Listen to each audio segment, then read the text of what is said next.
जिंदाबाद। ऐसो संगठन जिंदाबाद जिंदाबाद जिंदाबाद। बीएसएल कंपनी मुर्दाबाद मुर्दाबाद मुर्दाबाद। बीएसएल कंपनी मुर्दाबाद मुर्दाबाद मुर्दाबाद। हर जुल्म की टक्कर में संघर्ष हमारा नारा है। हर जुल्म की टक्कर में संघर्ष हमारा नारा है। हमारे पैसे वापस करो वापिस करो वापिस करो हमारे पैसे वापस करो वापिस करो वापिस करो।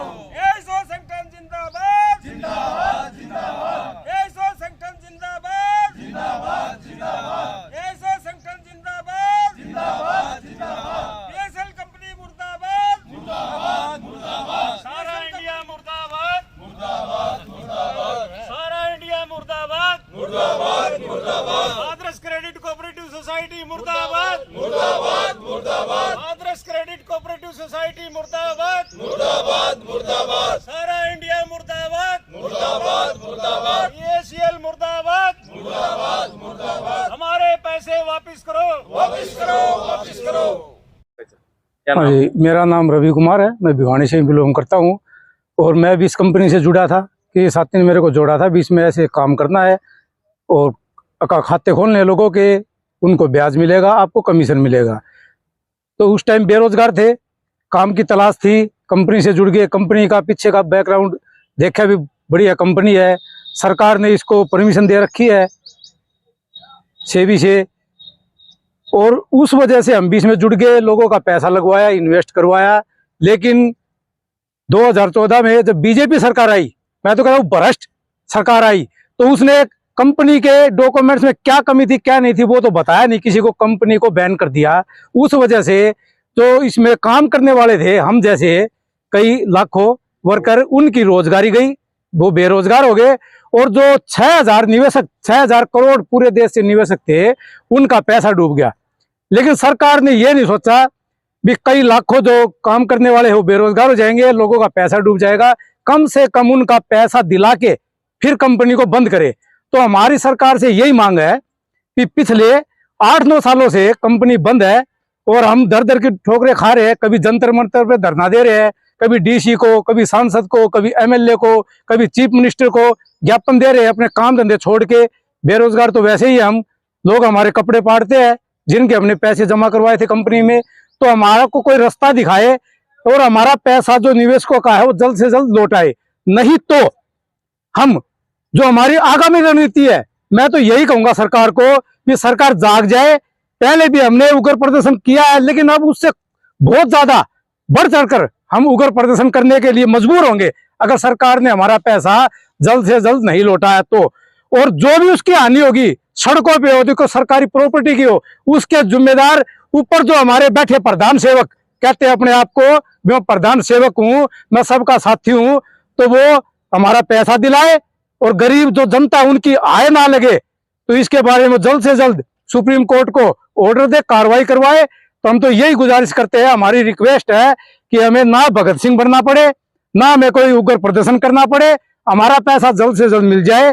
परेशान तो हम पहले ही है, परेशान तो पहले बहुत से लोग आत्महत्या कर चुके, लोग उनके घर पे आते हैं, झगड़ा करते हैं पैसे के लिए, गरीब आदमी पैसा दे नहीं पाता तो अपनी जान दे देता है। तो सरकार से गुजारिश है हमारा पैसा जल्द से जल्द दिलवाए। प्रॉपर्टियां जो भी बेची है उन्होंने आगे और बेचनी है तो, और सुप्रीम कोर्ट से भी हम रिक्वेस्ट करते हैं कि वो जल्द से जल्द एक्शन ले, प्रॉपर्टियां जो नहीं बिकी उनको सेल करवाए और पब्लिक का पैसा दिलाए और हमें उग्र प्रदर्शन। लगभग कितने निवेशक पूरे देश में और कितने करोड़ रुपए फंसे हैं और आगामी रणनीति क्या रहेगी?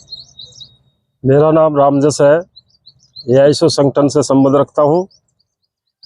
हमने सभी कंपनियों का संगठन बना के लोगों को पैसे दिलवाने के लिए कार्रवाई शुरू करी। कई बार सरकार को भी हमने ज्ञापन दिया, डीसी को ज्ञापन दिया, सांसद को दिया, मुख्यमंत्री को दिया, प्रधानमंत्री को दिया, लेकिन हमारी कोई सुनवाई नहीं करी। थोड़ा बहुत रोड़ा जब करते हैं, संगठन बनाते हैं तो थोड़ा बहुत पैसा देना शुरू कर देते हैं, नहीं उसके बाद में साइड ही बंद कर देते हैं। तो हिंदुस्तान के अंदर 6 करोड़ निवेशकों का पैसा फंसा हुआ है और कम से कम लगा लो आप 400 करोड़ के करीब जो पैसे फंसे हुए हैं। और हमने क्या किया है कि इस सरकार को संगठन बना के सीबीआई जांच करवा के 81,000 करोड़ रुपए की संपत्ति हमें सरकार को सौंप दी। उसके बावजूद भी सरकार की ये नीतियां है कि इसको सारे को बेच बेच के खाते रहे, लेकिन लोगों का पैसा देने के लिए नाम ही नहीं ले रहे हैं ये। इसी वजह से हमने कदम उठाए हैं। अगली नीति हमारी सरकार से हम बताना चाहते हैं कि भाई हम ओनली निवेशक ही नहीं, हम वोटर भी है, और हम वोट का भी बहिष्कार करेंगे अगर हमारा पैसा नहीं मिले, और जंतर मंत्र तक विधानसभा तक हम संघर्ष करेंगे, घेरा देंगे विधानसभा का।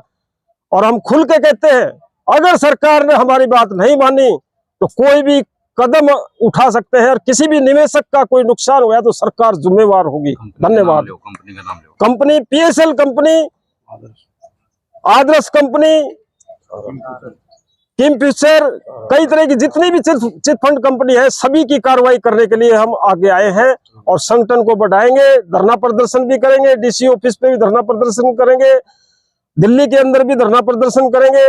लेकिन हम ये कहते हैं सरकार को किसी भी तरह से हमारी रिक्वेस्ट को इसको सुने और हमारा पैसा देने की रिक्वेस्ट करे।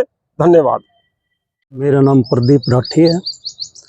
मेरे सारा इंडिया और आदर्श क्रेडिट कोऑपरेटिव सोसाइटी में मेरे जानकार और मेरे रिश्तेदारों के काफ़ी पैसे जमा हैं। जमा करवाए उस टाइम तो कंपनी, ये सोसाइटी वाले भी कह रहे थे भी यहाँ हमारे राष्ट्रपति ने के साथ फ़ोटो हैं, प्रधानमंत्री के साथ फ़ोटो हैं, और कृषि मंत्रालय से जो है इनको मंजूरी मिली हुई है। आज कोई आगे नहीं आ रहा। जब पैसे देने का टाइम आ रहा है तो 10-10 रुपये रेहड़ी वालों से, छोटे दुकानदारों से, अपनी सैलरी में से, प्राइवेट दुकानदार से इकट्ठे कर करके इन सोसाइटियों में जमा करवाए थे। आज देने वाला कोई नहीं है। सरकार के पास भी हमने काफ़ी गुहार लगा ली है, जंतर मंतर भी कई बार जा चुके हैं, लिख के भी दे चुके हैं रिटर्न में भी, लेकिन आज तक पैसे देने का कोई नाम नहीं ले रहा है। कई बुजुर्ग तो ऐसे हैं जो इन पैसों का इंतजार करके ऊपर भी चले गए हैं बेचारे, और कई बाट देख रहे हैं। किसी की लड़की की शादी है वो रुकी हुई है, किसी को अपने और काम करने हैं वो रुके हुए हैं, लेकिन सरकार के कानों तले जो रेंग रही है आज तक। मेरा सरकार से अनुरोध है कि ये गरीब जनता का पैसा है, इस ओर ध्यान दिया जाए और इनका पैसा जल्द से जल्द दिलवाया जाए। जैसे बड्स एक्ट के तहत हर स्टेट में पैसे, लोगों के फार्म जमा होने शुरू हो गए हैं, मिलने शुरू हो गए हैं, तो हमारा भी यहाँ बड्स एक्ट के तहत काउंटर खोला जाए और हमारे फार्म, हमें पैसे मिलने का इंतजाम किया जाए, फार्म जमा हो और गरीब जनता को उनके पैसे मिलने का इंतजाम सरकार करे। यही हमारा सरकार से अनुरोध है, नहीं तो दाने दाने को मोहताज हो चुके हैं हम लोग। तो सरकार से ये अनुरोध है जल्द से जल्द हम गरीबों के पैसे दिलवाए जाएं। धन्यवाद।